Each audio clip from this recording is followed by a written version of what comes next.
Una vez asistí a una comida familiar en la cual durante la comida hubo una discusión cada vez un poco más profunda y podríamos decir contundente sobre con unos hijos adolescentes con sus padres.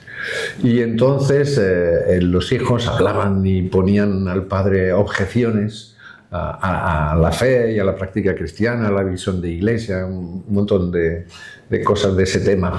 Y el padre iba respondiendo como con contundencia. Y aquello se iba como acelerando hasta que bueno, se acabó la comida, se acabó un poco aquello, bueno, estuvimos tomando café tranquilamente, se calmaron las aguas y luego cada uno se fue a su casa, evidentemente yo a la mía y ellos a la suya porque ya estaban allí. Entonces, al cabo de no mucho, un par de meses o así, resulta que me encontré como sacerdote de unos campamentos a los cuales asistían precisamente como monitores un par de hijos de aquella comida con aquel señor. Por la noche, después de acabar las actividades, pues como hacen muchos campamentos, pues hay una revisión de cómo ha ido el día, se planea el día siguiente y los monitores tienen un ambiente ahí un poco más lúdico, que tocan la guitarra, cantan canciones y hablan de cosas.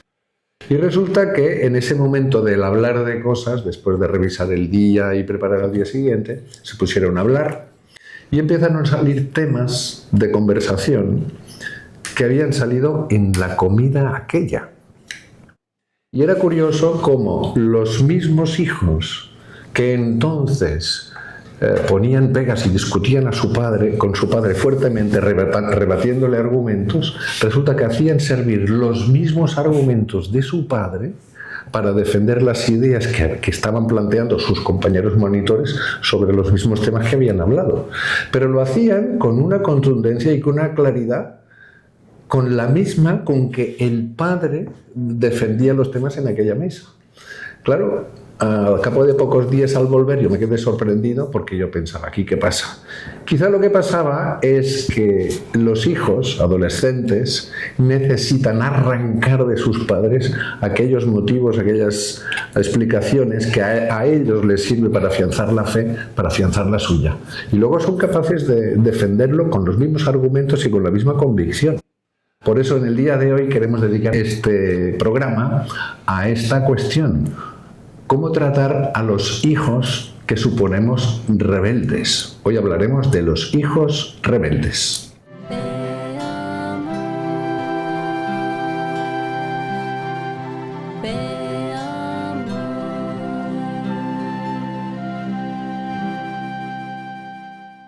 Saludamos como siempre con afecto a todos los televidentes que nos veis aquí en esta familia que es Veamos de Nazaret.tv.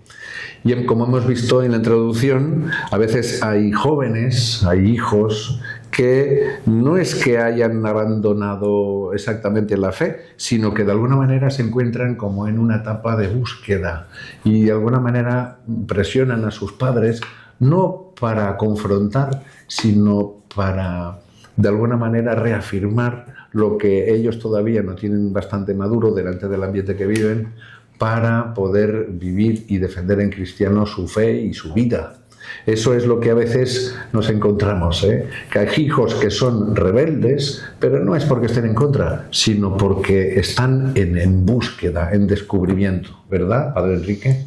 Sí, puede pasar muchas veces que necesitan orientación. Esta orientación la pueden encontrar desde muchos puntos de vista. Uno es a nivel de maestros desde la fe, maestros del colegio, maestros en general. Y otra la pueden encontrar cuando los padres tienen esos criterios necesarios que por desgracia hoy en día muchas veces los padres no tienen. Pero también es verdad que hay veces que hay que saber tener mucha paciencia, saber hablar cuando hay que hablar y callar cuando hay que callar. Y eso se necesita mucha psicología propia, o sea, conocer a los hijos y ver en qué situación están. Exactamente, pero una de las cosas que indican precisamente es dos cosas, quizás, si me permiten mis televidentes, ¿verdad? Escuchar a los hijos, Pero no solo escuchar, sino entender en qué momento están y lo que están queriendo decir. Porque muchas veces, claro, precisamente por ser adolescentes o por estar en búsqueda, todavía no saben acabar de formular bien sus preguntas. Pero escuchar y hacerse cargo de lo que están queriendo decir, ¿no? Como que se sientan valorados incluso en sus dudas. Sí, sí, muchas veces el problema está en que ellos mismos se aclaren. Sí, y entonces, eso también. para que ellos se aclaren, necesitan pistas, que les aclaren, ¿no? Y por eso muchas veces necesitan esa confrontación de valores y principios, que muchas veces, si no tienen alguien que les ayude, y estos en primer lugar han de ser los padres, pues si no se quedan sin posibilidad de crecer. Pongo un ejemplo. Yo me acuerdo cuando tú lo habrás visto cuando eras joven. Te encontrabas con compañeros y ahora sí, en aquella época, ya hace 50 años y más, había las ideologías como ahora, solo que en aquel momento estaba el marxismo, había lo que eran los comunistas que entraban con mucha ideología. ¿Qué problema había? Si no confrontabas lo que se decía y lo que decían los amigos y los compañeros y otros, te dejabas llevar y eras uno más que iba chupando de esa ideología. Y esas ideologías normalmente eran anticatólicas y iban contra la fe. Toda la vida para el joven el ser cristiano era de tontos. Solo los tontos son cristianos, la gente normal no. Los tontos, los débiles. Exacto. Entonces, ¿qué pasaba?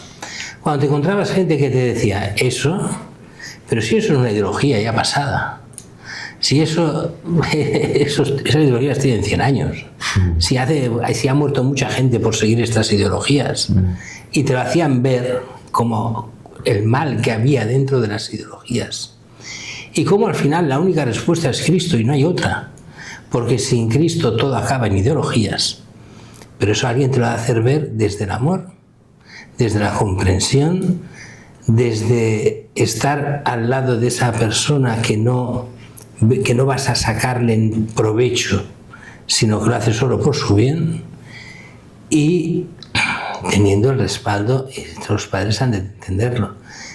Los padres hoy en día se han de formar en cristiano.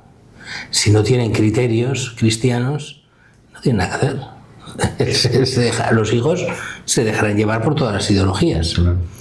Pero cuando la gente habla sinceramente sobre las ideologías y sabe un poco de qué van, y haces ver los peligros y dónde caen y por qué están hechas y a dónde les llevan, entonces es fácil que ellos no lo acepten al principio, porque cuando uno se va metiendo en las ideologías quiere pensar que aquello es lo mejor del mundo, aunque le aparte de la realidad y del bien y de mil cosas. Pero si gente con paciencia le va diciendo, oye, mira, esto va por aquí, por aquí, por aquí, esto tiene este riesgo, y esto lleva a esto. Y eso jamás será la solución para los problemas del mundo, porque eso lleva a nuevos problemas. Y la única posibilidad de problemas es realmente Cristo y no hay otro. Y entonces, a partir de aquí, explicar por qué. Todo eso al principio puede no entrar con fuerza, porque está acompañado de unos ambientes que no ayudan. Pero si uno con tranquilidad, paciencia, va insistiendo y haciendo ver las cosas, en el momento en que llega la decepción de las ideologías, lo más fácil es volver a la verdad. Pero se ha de dar esa decepción de las ideologías. Yo recordaré siempre un profesor de filosofía que decía: Platón, si no os entusiasma Platón, no lo habéis entendido. Platón ha de ser estudiado de tal forma que os llene del todo y os enamoréis de Platón. Y una vez haya pasado eso, olvídate a Platón. Entonces decías, esos son las ideologías. Claro. Me explico, que al principio enamoran. ¡Uy, qué cosa más bonita! Hasta que te das cuenta que eso no lleva a nada. Claro. Que es solo eso, ideas vacías, pero muy bonitas. Entonces, con que la ideología parece bonita, pues caes. Hasta que alguien te hace ver cómo es la ideología y a qué lleva esa ideología. y que es falsa y que has de volver a la realidad. Cuando vuelves a la realidad, entonces dices, uy, me he dejado llevar. Pero hay unos principios y valores que gracias a ellos puedo entender que la verdad es otra cosa, no es aquello. Eso es lo que se le pide en el fondo, es la educación de los hijos. Es amarles, quererles y darles todas las posibilidades, pero también esa práctica religiosa. Quiero decir, es fácil hablar solo de ideas, pero ¿cómo los hijos cambian rezando? Sí, exactamente. Sí. Poniendo en práctica. Claro. Cuando el hijo reza, cuando el hijo se compromete con el rosario, con la misa, con la adoración un poco, todas esas cosas hacen que veas que el único que vale la pena es Cristo. Entonces puedes contra cualquier ideología. Pero ha de ser un cambio que haga desde dentro el niño, o el adolescente, o el joven, y darse cuenta de que no te has de dejar llevar solo por los demás, sino buscar auténticos ejemplos de bien y de verdad. En el fondo, cuando Juan Pablo II hablaba tanto de estas cosas, muchos, ¿de qué se enamoraban? De la verdad, y esa verdad está en Dios. Cuesta a veces hacérselo entender a los jóvenes, sí y no. Cuesta hacerlo entender cuando el joven se va apartando de Dios y no quiere oír de hablar de Dios y se deja llevar y nadie le echa una mano para decirle, oye, ¿te das cuenta en que te metes donde vas? Que eso no es ningún valor de los que te hemos dado. Aquí no hay los principios básicos elementales de la persona humana, sino te estás llevando al matadero sin darte cuenta. Entonces, claro, con el joven hay que hablar. Es verdad que hay momentos en los que no se puede hablar y momentos en que sí. Pongo un ejemplo muy tierra a tierra. Cuando un joven una noche vuelve borracho a casa, no es el momento de hablar. No, porque está la cosa turbia. Exacto. Será cuando ya cambie, ya está sobrio, ya está bien, claro. Y entonces hacer reflexionar y que eso no lleva absolutamente a nada. Y que eso no es el camino. Pero hablar, que el chico se sienta, por una parte, querido, y que las respuestas que él intente dar, si son la parte que es verdad, que los padres la entiendan y la acepten. Y la parte que es mentira, que la nieguen. Claro. Me explico, pero claro. Todo niño, todo joven, tiene sus verdades. Y aquella parte que es verdad hay que valorarla. Aunque en lo demás se equivoca. Claro. Pero si tú no aceptas nada del joven o del adolescente y quieres que cambie en todo y ve que hay unas verdades que no quiere dejar porque son verdades, aunque le lleven por el mal camino, esas las has de aprovechar para decir que a eso también aspiramos nosotros, a esas verdades. Claro. Igual, padre, que usted habla sobre el tema de la verdad, yo me parece que tiene que haber algo con la misma fuerza que esa búsqueda de la verdad, que es el amor. El cariño. Sí, es que el amor lo ha dicho usted muchas veces, ¿no? Lo ha ido repitiendo y no quiero que quede de pasada, sino que quede claro que una de las cosas más importantes para un rebelde es que se sienta querido, que se sienta valorado. No quiere decir darle la razón, puede haber discusión, pero con mucho respeto, con mucho cariño, con mucho tacto. Yo me acuerdo de una anécdota que supongo que tiene que ver de alguna manera, que yo tenía un amigo que era comunista, pero de los marxistas, una cosa terrible, y se convirtió al catolicismo, y entonces de la misma manera que era peleón con el ateísmo, lo fue al revés, del otro lado, ¿verdad? Bueno, pues resulta que, claro, él tenía muchos amigos comunistas y marxistas de su época, ¿verdad?, de luchador social. Bueno, pues este señor resulta que nunca dejó de tener relación con sus amigos, pero resulta que tuvo una enfermedad gravísima de la cual ya no salió, y me acuerdo que cuando lo veía en el hospital y le fui a ver, pues claro, estaba ya la cosa muy mal y muy degradada, y me decía: padre, dice, qué curioso, dice, qué manera más rara tiene Dios de hacer rezar a mis amigos comunistas? Porque claro, cuando iban a verle, él les decía, tú reza por mí, hombre, pero soy yo ateo, tú reza por mí, hombre, hazme este favor. Puso a todo el mundo a rezar. ¿Por qué? Por el cariño, por la amistad. Es que es curioso. Por eso la oración aquí hay que ponerla a varios niveles. El que con los hijos hay que enseñarles lo que es la vida de oración normal y corriente, quiere decir lo que es la misa y vivir la misa. Claro. Eso es una de las cosas que a veces cuesta mucho hacer entender a los niños el valor de la misa. Decimos, sí, la misa tiene un gran valor, pero ¿qué? ¿Cuál es ese valor? Claro. Hacer entender lo que es la palabra de Dios, hacer entender el sacrificio de Cristo, hacer entender que la comunión es Cristo que viene a nosotros. Esas cosas fundamentales las ha de entender y en la medida de lo posible vivir. Claro.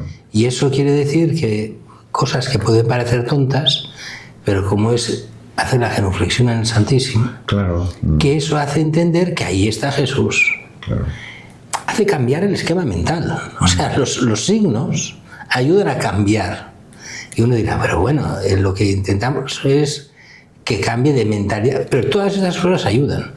Cuando se reza el Padre Nuestro, aunque se rece de corrido, se está diciendo lo que hay que decir. Cuando hay una pequeña devoción a la Virgen, pues la Virgen se pone como madre ahí a ayudar. Entonces, todas estas cosas, cuando se bendice la mesa, se hace un acto en el que decir, oye, todo lo que tenemos es un don de Dios. Son signos, pero que ayudan en la evangelización. Cuando una persona dice, ay, con que parte de la familia no reza, no bendecimos la mesa, estás claudicando ante Dios. Claro, eso sucede. A veces uno está en familia que está acostumbrado a bendecir la mesa y viene un primo ateo de no sé dónde y claro, como está el primo allí no vamos a quedar mal, por lo tanto no bendecimos la mesa. Hombre, No, eso hay que bendecirla. El que ha venido es el que tiene que rezar, hombre, porque en esa casa se reza, claro. Entonces, claro, todas estas cosas, los pequeños signos, ayudan.